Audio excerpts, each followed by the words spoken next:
ابراہیمی معاہدے کا حصہ بننا چاہتے ہیں لیکن ساتھ ہی دو ریاستی حل کا راستہ بھی محفوظ بنانا چاہتے ہیں۔ سعودی ولی عہد محمد بن سلمان نے امریکی صدر ٹرمپ پر واضح کر دیا۔ وائٹ ہاؤس میں امریکی صدر ڈونلڈ ٹرمپ کے ساتھ میڈیا سے گفتگو میں سعودی ولی عہد نے کہا کہ فلسطین اور اسرائیل کے لیے امن چاہتے ہیں۔ ایران جوہری معاہدے کے لیے بھی اپنا بہترین کام کرے گا۔ امریکہ میں سعودی سرمایہ کاری $1 ارب تک بڑھائیں گے۔ امریکی صدر ڈونلڈ ٹرمپ نے کہا ابراہیمی معاہدے پر بہت اچھی بات چیت ہوئی ہے۔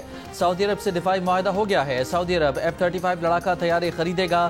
F-35 طیارے اسرائیل کی طرح سعودی عرب کے لیے بھی ہیں۔ سعودی عرب سے سول نیوکلیئر ٹیکنالوجی پر بھی معاہدہ کریں گے۔ سعودی عرب بہت عظیم شراکت دار ہے۔ اس سے پہلے شہزادہ محمد بن سلمان کے وائٹ ہاؤس پہنچنے پر صدر ٹرمپ نے ان کا استقبال کیا۔ امریکی طیاروں نے سعودی ولی عہد کو سلامی دی۔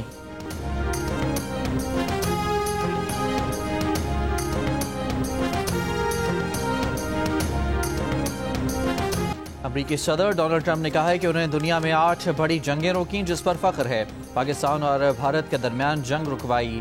میں نے پاک بھارت وہ جنگ بھی رکوائی جو دوبارہ شروع ہونے والی تھی۔ دونوں اب اچھا اقدام کر رہے ہیں۔ تجارت کی بنیاد پر جنگیں رکوائیں۔ سعودی ولی عہد محمد بن سلمان کے ساتھ وائٹ ہاؤس میں گفتگو۔ محمد بن سلمان نے کہا کہ عالمی امن میں صدر ٹرمپ کا کردار قابل تعریف ہے۔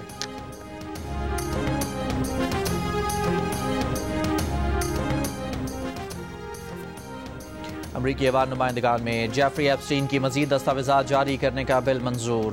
بل سینٹ کو بھیج دیا گیا۔ ایپسٹین کو جنسی استحصال اور نوعمر لڑکیوں کی اسمگلنگ کا مجرم قرار دیا گیا تھا۔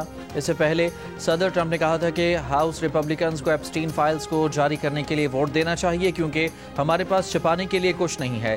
ڈیموکریٹس کی جانب سے جیفری ایپسٹین کی 20,000 سے زائد صفحات پر مشتمل دستاویزات میں ٹرمپ سے متعلق انکشاف سامنے آیا کہ وہ ایپسٹین کے جنسی استحصال اور جرائم سے آگاہ تھے۔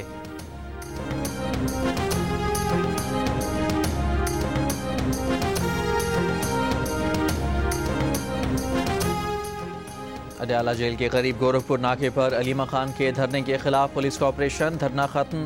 پولیس نے علیمہ خان، نورین نیازی اور عظمیٰ خان کو تحویل میں لے کر چکری انٹرچینج پر رہا کر دیا۔ پولیس اور پی ٹی آئی رہنماؤں کے مابین تلخ کلامی، گالم گلوچ۔ علیمہ خان، نورین نیازی اور عظمیٰ خان بانی پی ٹی آئی سے ملاقات کے لیے اڈیالہ جیل آئی تھیں۔ ملاقات نہ ہونے پر علیمہ خان نے 10 گھنٹے سے دھرنا دے رکھا تھا۔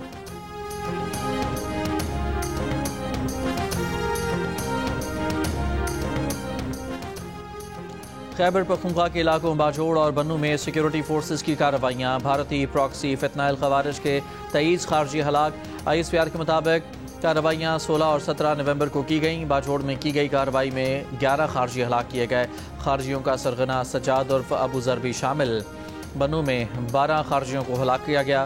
بنوں میں ہی 18 نومبر کی صبح فتنہ الخوارج کی شہریوں کو نشانہ بنانے کی کوشش ناکام ہو گئی۔ ایک خارجی IED نصب کرتے ہوئے ہلاک ہو گیا۔ صدر آصف علی زرداری، وزیر اعظم شہباز شریف اور وفاقی وزیر داخلہ محسن نقوی کا کامیاب آپریشنز پر سیکیورٹی فورسز کو خراج تحسین۔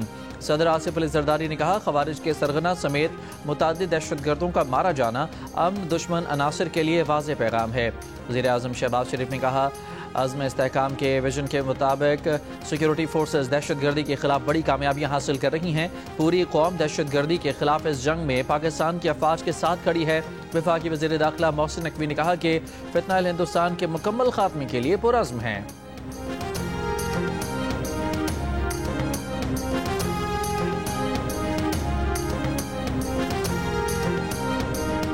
مودی سرکار پاکستان سے جنگ بھی ہاری اور آزاد کشمیر میں کی جانے والی سازش بھی ہارے گی۔ پیپلز پارٹی کے چیئرمین بلاول بھٹو زرداری کا 2 ٹوک پیغام۔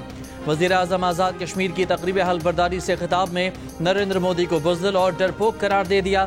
کہا آسیان سے لے کر اقوام متحدہ تک بھارت منہ چھپا رہا ہے، عالمی فورم سے بھاگ رہا ہے کیونکہ دنیا جانتی ہے پاکستان نے بھارت کے ساتھ جہاز گرائے، اسی لیے بھارت آزاد کشمیر میں بے امنی پھیلا کر کشمیر کا موقف کمزور کرنا چاہتا ہے۔ بھارت چاہتا ہے کہ ہم آپس میں لڑتے رہیں، ہم ایسا نہیں ہونے دیں گے۔ بلاول بھٹو زرداری نے کہا کہ بند کمروں میں بیٹھ کر آزاد کشمیر کی حکومت نہیں چلائیں گے، فیصل راٹھور عوام سے کیے وعدے پورے کریں گے۔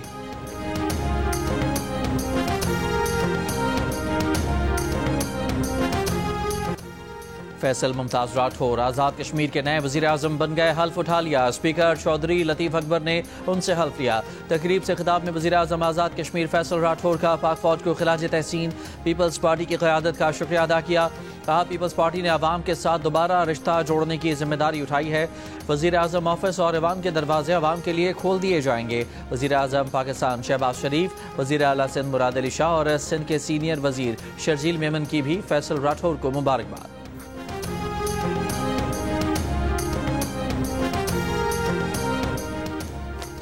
وزیر اعظم سے امریکہ میں سکھ برادری کی تنظیم کے صدر جسدیپ سنگھ کی ملاقات. وزیر اعظم نے کہا کہ پاکستان میں سکھوں کے بہت سے مقدس مذہبی مقامات موجود ہیں. دنیا بھر سے سکھ برادری کے افراد مذہبی رسومات کی ادائیگی کے لیے پاکستان آتے ہیں اور پاکستان آنے والے سکھ یاتریوں کو ہر ممکن سہولتیں دینے کے لیے کوشاں ہیں. سکھوں کے ان مقدس مقامات پر ہر ممکن سہولتوں کی فراہمی یقینی بنا رہے ہیں.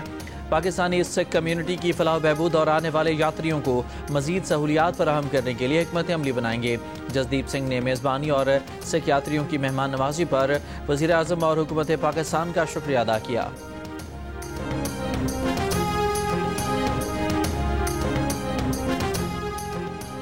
27ویں آئینی ترمیم کے خلاف اسلام آباد میں اپوزیشن کا احتجاج. سپریم کورٹ تک احتجاجی مارچ کی کوشش پولیس نے آگے جانے سے روک دیا. احتجاج میں بیرسٹر گوہر اسد کیسر اور محمود خان اشرکزئی سمیت اپوزیشن رہنماؤں نے شرکت کی. Chairman P T I barrister Gohar نے کہا کہ آئین میں کوئی ترمیم قابل قبول نہیں. جتنا نقصان ہونا تھا ہو چکا. ہم آگے بڑھنا چاہتے ہیں لیکن آئین کے ساتھ کھلواڑ کی قیمت پر نہیں. علامہ راجہ ناصر عباس نے کہا کہ متفقہ آئین کو متنازع بنا دیا گیا ہے. آئین کی روح کے خلاف کوئی قانون سازی نہیں ہو سکتی. آئندہ جمعے کو یوم سیاہ بنانے کا اعلان.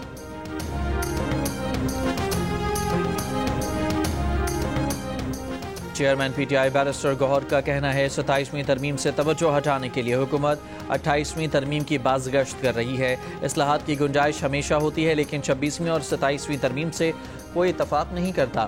عدالت جیل کے باہر میڈیا سے گفتگو میں کہا کہ فیصل واڈا کی بشرا بی بی سے متعلق گفتگو انتہائی غلط ہے. دی اکانومسٹ میں الزامات پر مبنی رپورٹ ہے.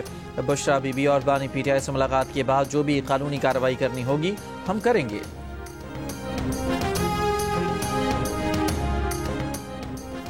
27ویں ترمیم کے بعد مزید 4 ہائی کورٹ ججز کے مستعفی ہونے کا امکان. چاروں جج ممکنہ طور پر ٹرانسفر کیے جانے والے ججز کی فہرست میں شامل ہیں. دی نیوز کے ایڈیٹر انویسٹیگیشن انصار عباسی کی رپورٹ کے مطابق 4 ججز نے حال ہی میں اپنے اکاؤنٹس ڈپارٹمنٹ سے رابطہ کر کے ریٹائرمنٹ کے بعد اپنی مراعات کی معلومات طلب کی ہے. عدالتی حلقوں میں افواہیں سرگرم ہیں کہ یہ 4 جج مستعفی ہونے پر غور کر رہے ہیں. رپورٹ کے مطابق حکومت نے 27ویں ترمیم کے بعد عدالتوں میں تبادلے کرنے کا منصوبہ بنایا ہے.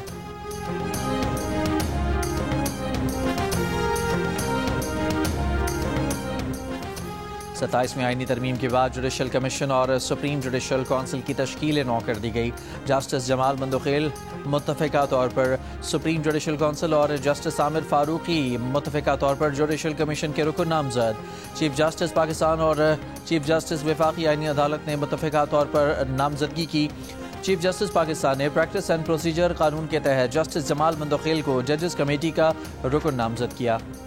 Chief justice Lahore high court نے 27ویں آئینی ترمیم کے خلاف دائر درخواستوں پر سماعت کے لیے 3 رکنی فل بینچ تشکیل دے دیا. جسٹس صداقت علی خان فل بینچ کے سربراہ مقرر.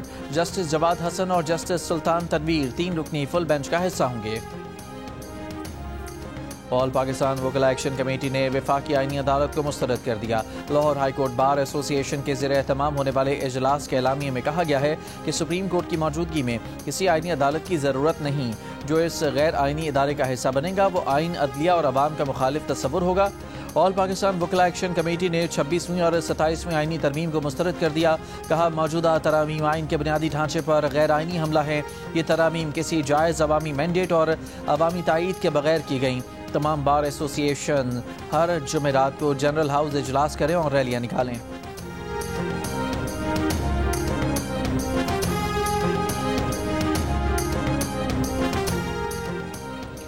اسلام آباد میں تحریک تحفظ آئین پاکستان کے رہنما ساجد ترین کی سابق جج اطہر من اللہ سے ملاقات. مختلف امور پر تبادلہ خیال. نائب وزیر اعظم اسحاق ڈار کی ماسکو میں روس کے صدر پوتن سے دفتر خارجہ کے مطابق ایس سی او رکن ممالک کے سربراہان حکومت بھی ملاقات میں شریک تھے۔ روسی صدر پوتن نے رہنماؤں کا خیر مقدم کیا، کہا کہ خطے میں اقتصادی تعاون کو مزید مضبوط بنانا چاہتے ہیں۔ اس سے پہلے شنگھائی تعاون تنظیم کے اجلاس سے خطاب میں نائب وزیر اعظم نے کہا کہ ایس سی او ہنگامی صورتحال سے نمٹنے اور انسانی تعاون میں علاقائی سطح پر مؤثر کردار ادا کرنے کی بہتر صلاحیت رکھتے ہیں۔ پاکستان نے ٹیکنالوجی پر مبنی ایک فعال ڈیزاسٹر مینجمنٹ نظام تیار کیا ہے۔ علاقائی آفت سے نمٹنے کی تیاری مزید بہتر بنانے کے لیے ایس سی او پارٹنرز کے ساتھ مشقوں کے انعقاد کے خواہاں ہیں۔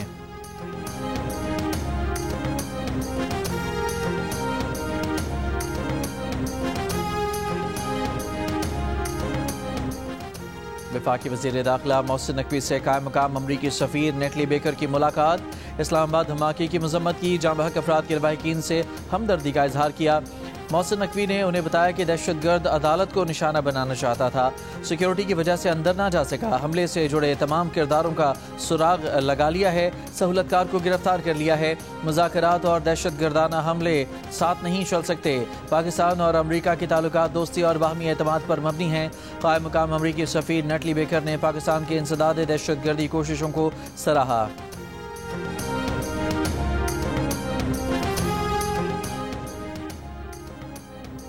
پاکستان میں یورپی یونین کے نئے سفیر رائمونڈس کاروبولیس کا کہنا ہے کہ کالعدم ٹی ٹی پی سے متعلق پاکستان کے تحفظات جائز ہیں۔ افغان سرزمین دہشت گردی کے لیے استعمال نہ ہو، یہ مطالبہ درست ہے۔ افغان طالبان کے دوحہ کے وعدوں پر رائے کے لیے معلومات درکار ہیں۔ ترکی کی ثالثی میں پاکستان اور افغانستان کے درمیان بات چیت جاری رکھی جائے۔ جیو نیوز سے گفتگو میں یورپی یونین کے سفیر کا کہنا تھا آئینی ترمیم پاکستان کا داخلی معاملہ ہے، بانی پی ٹی آئی کی رہائی کا فیصلہ عدالتوں کا اختیار ہے۔ 3 ملکی T20 سیریز کے پہلے میچ میں پاکستان نے زمبابوے کو 5 وکٹوں سے ہرا دیا۔ زمبابوے کی ٹیم نے پہلے کھیلتے ہوئے 8 وکٹ پر 147 رنز بنائے۔ پاکستان نے ہدف 4 گیندوں قبل حاصل کر لیا۔ فخر زمان 44 رنز بنا کر نمایاں رہے۔ عثمان خان نے 37 اور محمد نواز نے 21 رنز کی ناقابل شکست اننگز کھیلی۔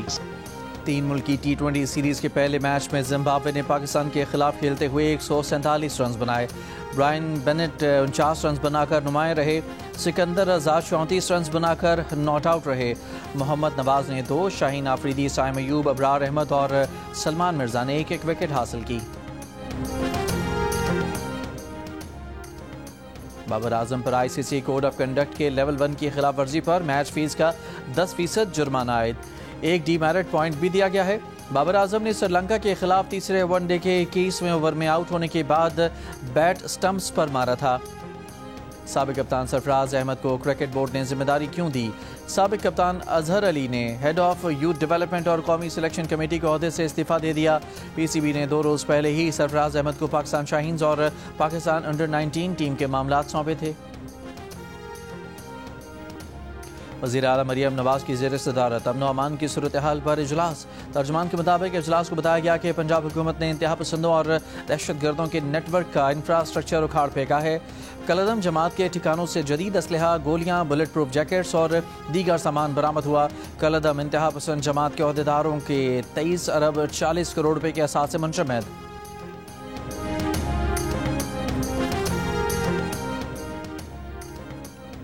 وزیر اعلیٰ خیبر پختونخوا سہیل آفریدی کی زیر صدارت اجلاس۔ وزیر اعلیٰ کا زیر تعمیر اسمال ڈیمز کی بروقت تکمیل ہر صورت یقینی بنانے کا حکم۔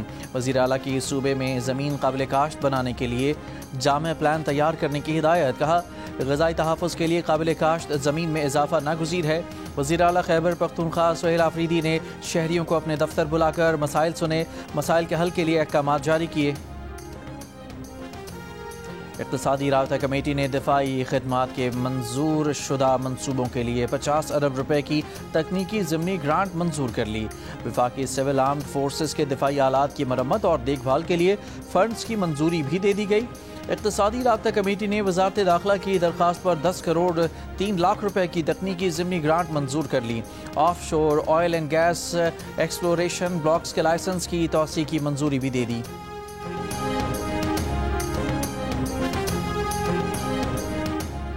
کراچی کے علاقے گلستان جوہر بھٹائی آباد میں گاڑی پر فائرنگ سے ایک شخص جاں بحق، خاتون زخمی، تفتیش جاری۔ سی سی ٹی وی ویڈیو میں موٹر سائیکل سوار ملزمان کو کار کا پیچھا کرتے اور فائرنگ کرتے دیکھا جا سکتا ہے۔ نیو کراچی انڈسٹریل ایریا میں ڈکیتی مزاحمت پر فائرنگ سے 2 افراد زخمی۔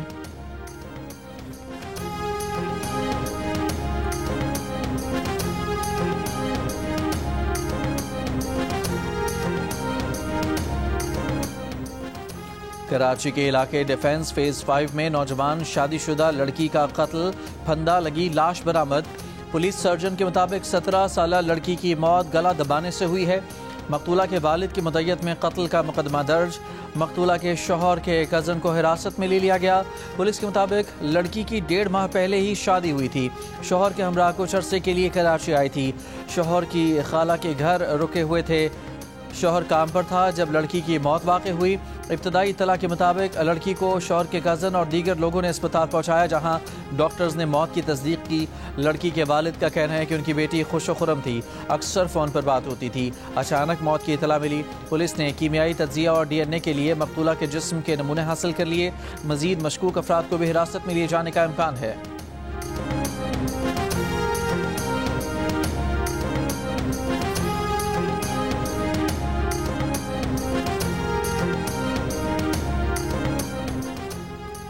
حکومت سندھ کا کراچی میں آئندہ ہفتے سے ڈبل ڈیکر اور نئی ای وی بسیں چلانے کا فیصلہ۔ سندھ کے دیگر اضلاع میں پیپلز بس سروس کے نئے روٹس شروع کرنے کا اعلان۔ محکمہ ٹرانسپورٹ کے اجلاس میں سینئر صوبائی وزیر شرجیل میمن نے کہا کہ امید ہے ڈبل ڈیکر اور نئی ای وی بسیں آئندہ ہفتے تک کراچی پہنچ جائیں گی۔ دسمبر تک ای وی ٹیکسی شروع کرنا اور مزید 500 بسیں لانے کا ہدف ہے۔ شرجیل میمن کی یلو لائن BRT کے راستے میں حائل یوٹیلیٹیز کی جلد منتقلی کی ہدایت۔ کہا حکومت سندھ منصوبے کو جلد مکمل کرنا چاہتی ہے۔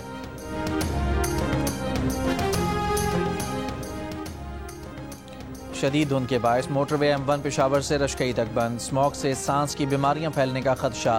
قومی ادارے صحت نے اسموگ سے بچاؤ کے لیے ایڈوائزری جاری کر دی۔ کہا لاہور، ملتان، گجرانوالہ، راولپنڈی اور اسلام آباد کے اسموگ سے دوچار ہونے کا اندیشہ ہے۔ فضائی آلودگی سے بچوں، عمر رسیدہ افراد اور مریضوں کو زیادہ خطرہ ہے۔ اسموگ میں بچے زیادہ دیر گھر سے باہر نہ رہیں، ماسک استعمال کریں۔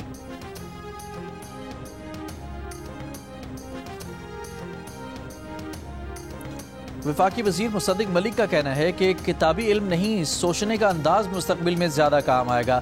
جدت پسندی آگے چل کر کام آئے گی۔ اسلام آباد میں نجی تعلیمی ادارے کی گریجویشن کی تقریب سے خطاب میں کہا کہ جدت آرٹیفیشل انٹیلیجنس سے کہیں آگے ہے۔ گریجویٹس کو نصیحت ہے پیچھے دیکھے بغیر استقامت کے ساتھ آگے بڑھیں۔ انٹرنیٹ پر سیکیورٹی خدمات فراہم کرنے والی کلاؤڈ فلیئر کمپنی کی سروسز میں تکنیکی خرابی دور کر دی گئی۔ کمپنی کا کہنا ہے کہ سروس معمول پر رکھنے کے لیے نگرانی جاری ہے۔ Dash board per log in کا مسئلہ حل کرنے پر کام کر رہے ہیں۔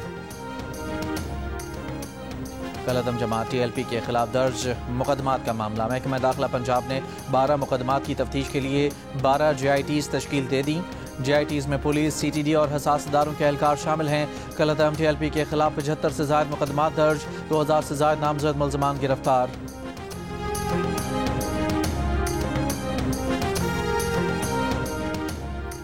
مچ کے گیس ٹرانسمیشن لائن کا مرمتی کام مکمل۔ گیس کی فراہمی آج سے بحال کی جائے گی۔ شکارپور سے کوئٹہ آنے والی سوئی گیس پائپ لائن 3 روز قبل پھٹ گئی تھی۔ گیس کی بندش سے زیارت، پشین، مستونگ، قلات کے علاقے متاثر ہیں۔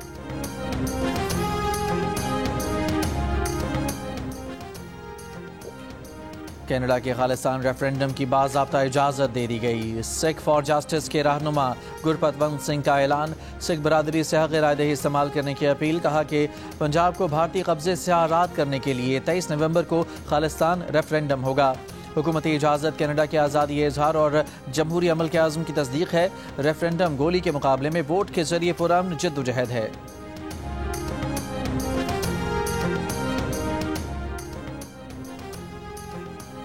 پاکستان کے Asjad Iqbal snooker world cup کے سیمی فائنل میں پہنچ گئے۔ کوارٹر فائنل میں اسجد اقبال نے بھارت کے پنکج اڈوانی کو 4-0 سے شکست دے دی۔ میچ کے بعد دونوں پلیئرز نے اسپورٹس مین اسپرٹ کا مظاہرہ کرتے ہوئے ہاتھ بھی ملایا، گلے بھی ملے۔ سیمی فائنل میں اسجد اقبال آج فرانس کے نیکولز سے مقابلہ کریں گے۔ دوحہ میں جاری رائزنگ سٹارز ایشیا کپ میں پاکستان شاہینز نے متحدہ عرب امارات کو 9 وکٹ سے شکست دے دی۔ میچ میں یو اے ای کی ٹیم پاکستان شاہینز کے بالرز کے شاندار بولنگ کے سبب صرف 59 رنز پر ڈھیر ہو گئی۔ سفیان مکیم نے 3، احمد دانیال اور معاذ صداقت نے 2 کھلاڑیوں کو آؤٹ کیا۔ جواب میں پاکستان نے ہدف 6 اوور میں 1 وکٹ کے نقصان پر حاصل کر لیا۔ معاذ صداقت 37 اور غازی غوری 16 رنز کے ساتھ ناقابل شکست رہے۔ ایونٹ میں دونوں سیمی فائنلز 21 نومبر کو کھیلے جائیں گے۔ Blind women's T20 cricket world cup میں نیپال نے پاکستان کو 10 وکٹوں سے شکست دے دی۔ نیپال بلائنڈ ویمنز ٹیم نے 159 رنز کا ہدف 13 اوورز میں کسی نقصان کے بغیر حاصل کر لیا۔ بنیتا پون نے 107 اور مناکشی چودھری نے 43 رنز بنائے۔ پاکستان ٹیم اپنا چوتھا لیگ میچ آج آسٹریلیا کے خلاف کھیلے گی۔ دبئی ایئر شو کی تاریخ میں پہلی بار نائٹ ایئر شو لائٹ سے جگمگاتے ڈرون سے جہاز بھی بنائے گئے، پرندے بھی۔ دبئی ایئر شو جمعے تک جاری رہے گا۔ جنگ اور جیو کے اشتراک سے کراچی آرٹس کونسل میں ورلڈ کلچر فیسٹیول جاری۔ ایونٹ میں ایشیا پیسیفک کی فلمیں دکھائی گئیں۔ کلاسیکی میوزیکل نائٹ میں گلوکاروں نے آواز کا جادو جگایا۔ CCPO کراچی جاوید عالم موڈو کا آرٹس کونسل کراچی کا دورہ۔